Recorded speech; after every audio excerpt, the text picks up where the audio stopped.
If there's one moment that defines Indian sport for this year of 2025, then it is the magnificent victory of the Indian Women's World Cup recently that has concluded. Suddenly, women's cricket has become the flavor of the season, and rightly so. Such a magnificent performance. It brought me to the idea, if you are in the envious position of being the general manager, managing women's cricket at the moment, how should the narrative be from here? Because I feel that women's cricket at the moment sits at the cusp of, greatness in terms of commercial viability, in terms of popularity, and in terms of, greater heights in terms of the performance. And therefore, it is very important that the narrative that is defined about women's cricket in India is basically set right by whoever is managing the sport in India. To understand that, first let's go to the history of women's cricket in India. Let's understand the history of women's cricket in India. Women's cricket in India has been administered for over the last 50 years. But what is distinct is that, till 2006, the body that managed women's cricket was separate from the BCCI. Now, somewhere around 2004-05, the ICC came out with a mandate that all the bodies across the world, women's and men's, for a particular country have to be merged. BCCI took its time to do it.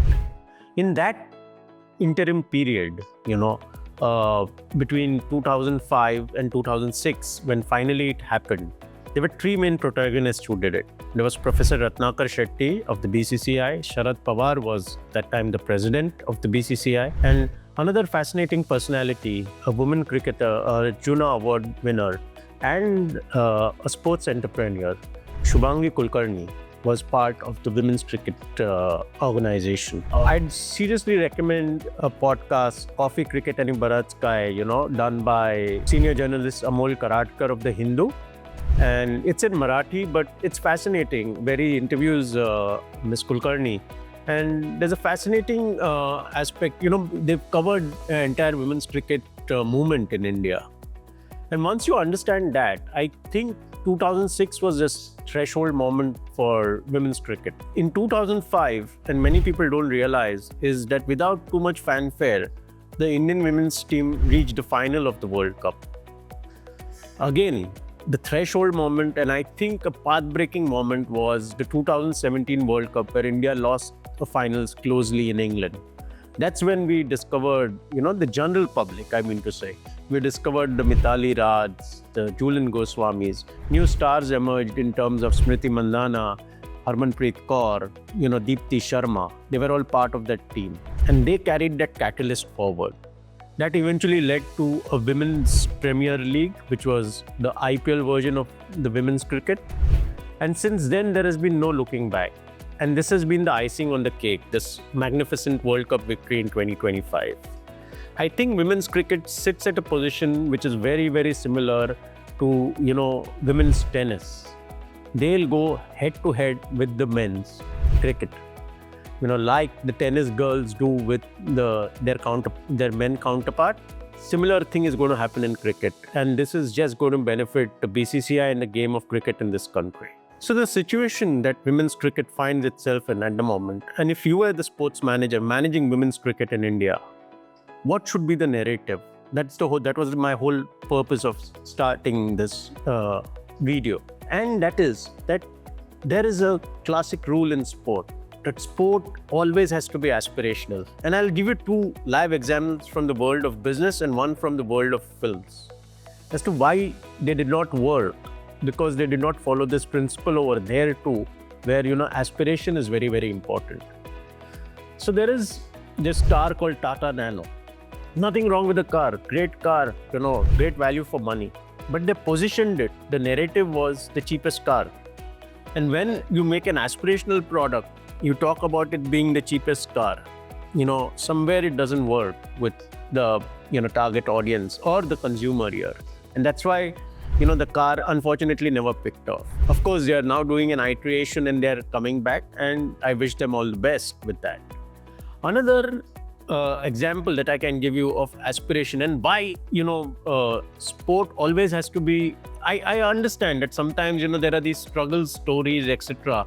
which are picked up. And it may be insensitive of me to say that, basically when we are talking about why to doctor the narrative, there are these women cricketers who have had their own struggles, etc.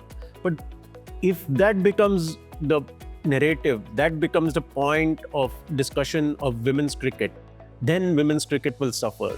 So my request to even the women cricketers is, you are the Pied Pipers of your sport at the moment, and therefore you have to also take this aspirational route.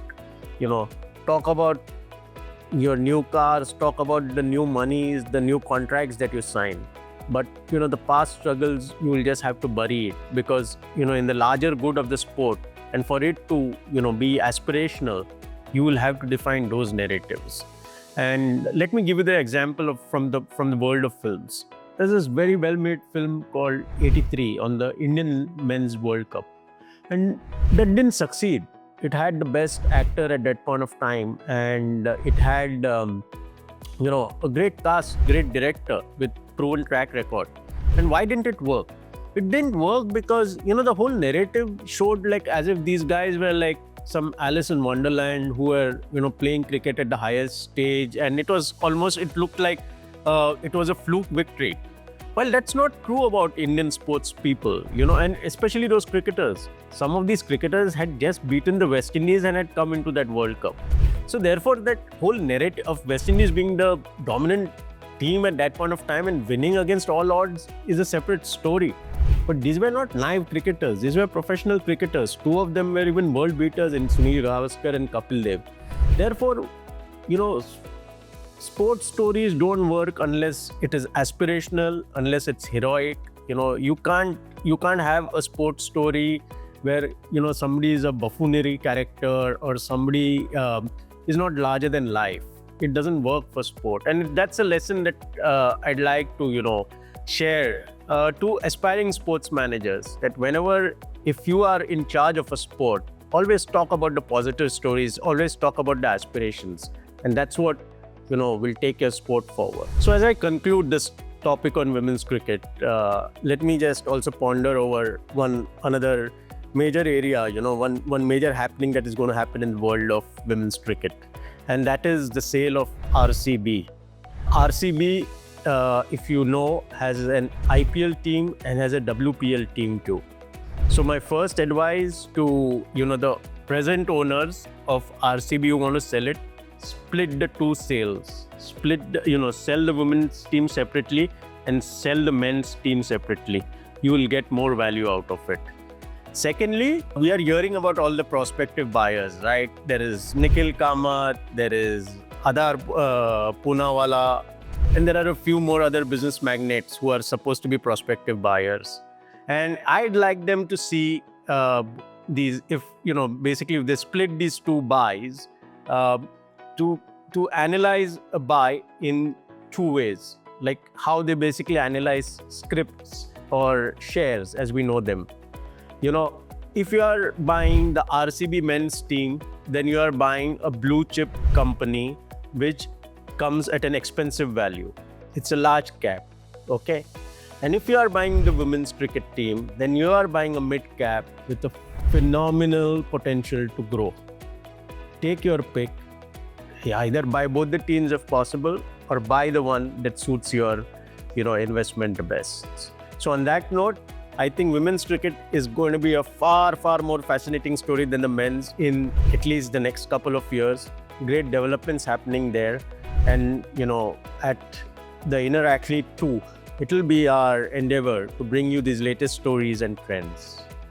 As I conclude, I'd like to say that if this topic interests you, if this has given you some kind of value, some kind of knowledge, then do please like, subscribe, and share this and support our channel. Keep the sports athlete in you alive, the inner athlete in you alive, and look forward to interacting with all of you in the near future again. Thank you.